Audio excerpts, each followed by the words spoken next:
Moses Nabyuma omuvuzi wa bodaboda e Kayunga yalumiriza mukyala we Harriet Nabukeera gw'amaze naye emyaka 30 mu bufumbo ne bazaala n'abaana 8 okumutambulira n'amufuula Ssekibote era nti kati ebisumuluzo by'amaka byafa. Omusajja n'akikola n'amuwa eddagala. Nze sirina mukazi gwe njagala. Bano batuuze ku kyalo Wanyanga mu Kayunga nga Nabyuma agamba nti mukazi we yali amwekengera okukwana abakazi abalala. Tudira nekidda awaka wennyini nga tewaba kintu. Namugamba gundi bangambye gwe kenyini gwaleeta eddagala.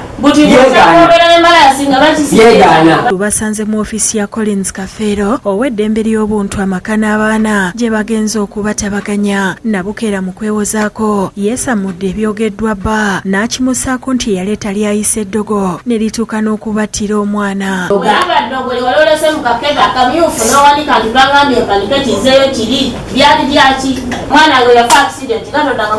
Ono omukyala otambula naye singa ogenda ku kyalo wetuli ku kyalo ekyaffe n'abajja okuziika ababba mu tawuni bonna bagamba okufa kw'omwana we ono yamanya yali aleese eddagala nga lyange. Nabyuma alungamizza nti ebyawongo bye yaleeta yali alubirira kutunda kibanja muganda we kye yali asiraanyiza. Nga batuwa eddagala nyokeza ekibanja kiri obulinga kisibe omuvubuka muganda wange ekisibe kireme kutambula. Naye newakizako nze mpa eddagala ekisumula nampa eddagala. Ayogeddeko ati nti eddagala eddala lyeyasimba mu maka gaabwe yali ayagala mukazi we akomewo kubanga yali anobye oluvannyuma lw'okutegeera nti azadde ebweru. Nengamba omusajja konza okukimanyi omukyala yagenze naye gyagenze simanyi nti yanobye konziye.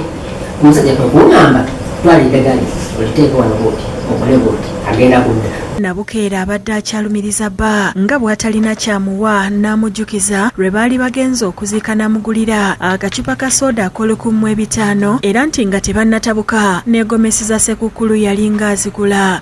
Twali mu kuziika eyo nengula sooda nenyera naye naye nga natwala ne maama wange gye yali naye saasobola kukwata sooda kumuwa maama naye namuleeteraani buli Krisimaasi angula. Olwoka nyina atuliisa n'agamba goma sizinkani naye naleeta ekizigo n'agamba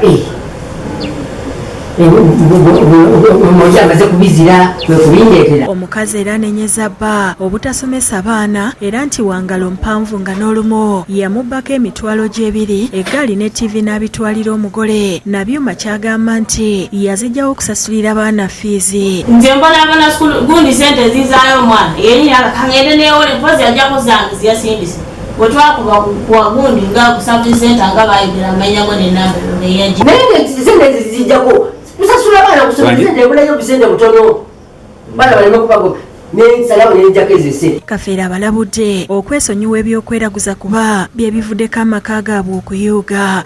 Eddogo terina giritutwala wabula kutusiranya luki busiranya. Ajjukiza Nabyuma obuvunaanyizibwa bwe nga nannyinimu ne Nabukeera n'amusongera ku bunafu bwe era gye biggweredde ng'afukamidde ne yeetondera bba olw'ebyo byamutuusizzaako.